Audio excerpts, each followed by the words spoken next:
बोध गया में बरसे बाबा बागेश्वर, छिड़ा संग्राम। सनातनियों से धीरेन्द्र शास्त्री ने पूछे सवाल। मुसलमान अपने मौलवियों की बेइज्जती नहीं करते, लेकिन हिंदू करते हैं। हवस का पुजारी सुना है, हौस का मौलवी क्यों नहीं हो सकता।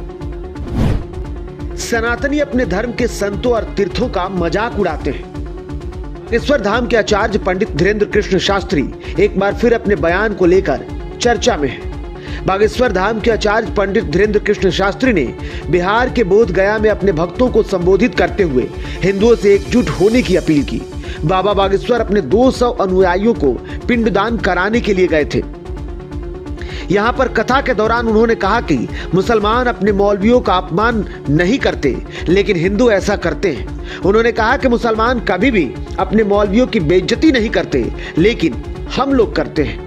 बाबा बागेश्वर ने आगे कहा कि लोगों के दिमाग में गलत बातें भरी जा रही हैं, जिसकी वजह से आज लोग श्राद्ध जैसे कर्मकांड को भी मजाक समझते हैं। उन्होंने ये भी कहा कि हम लोग के दिमाग में बहुत सी प्रायोजित तरीके से ब्रेन को वॉश करने के लिए शब्दों को पहुंचाया जा रहा है और भरा जा रहा है, इसलिए आज लोग श्राद्ध को भी हास्य समझते हैं। धीरेन्द्र शास्त्री ने इस दौरान ये भी कहा कि वह किसी के विरोध में नहीं है, लेकिन उन्होंने हौस का पुजारी सुना है, तो हौस का मौलवी क्यों नहीं हो सकता। उन्होंने लोगों से सवाल किया है कि क्या उन्होंने कभी किसी मुल्ला को अपने धर्म का मजाक उड़ाते हुए देखा है।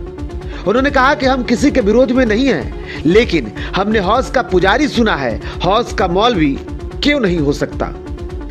बाबा बागेश्वर ने कहा कि सनातनी लोग खुद ही अपने धर्म, संतों और तीर्थ स्थलों का मजाक उड़ाते हैं। उन्होंने कहा कि हम लोग इतने विचित्र लोग हैं, सनातनी केवल अपनी ही चीजों को मजाक बनाते हैं।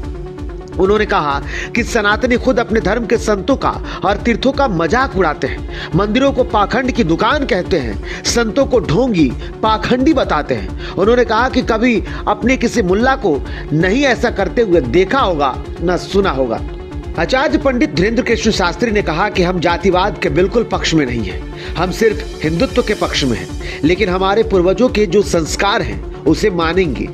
मानिए, जब प्यार किया तो डरना क्या। लोग क्या बोल रहे हैं यह उनका काम है, आप कीजिए। मरने के बाद अगर कोई मुंडन नहीं कराता है तो आध्यात्मिक और वैज्ञानिक कारण है। शवदाह के दौरान कुछ विषाणु बालों में चिपक जाते हैं, मुंडन कराने से वो विषाणु दूर हो जाते हैं। आध्यात्मिक तथ्य यह भी है कि हम उनके प्रति अपने श्रद्धा को अर्पित कर रहे हैं। शरीर का मुकुट बाल है और उन बालों को अर्पित कर रहे हैं।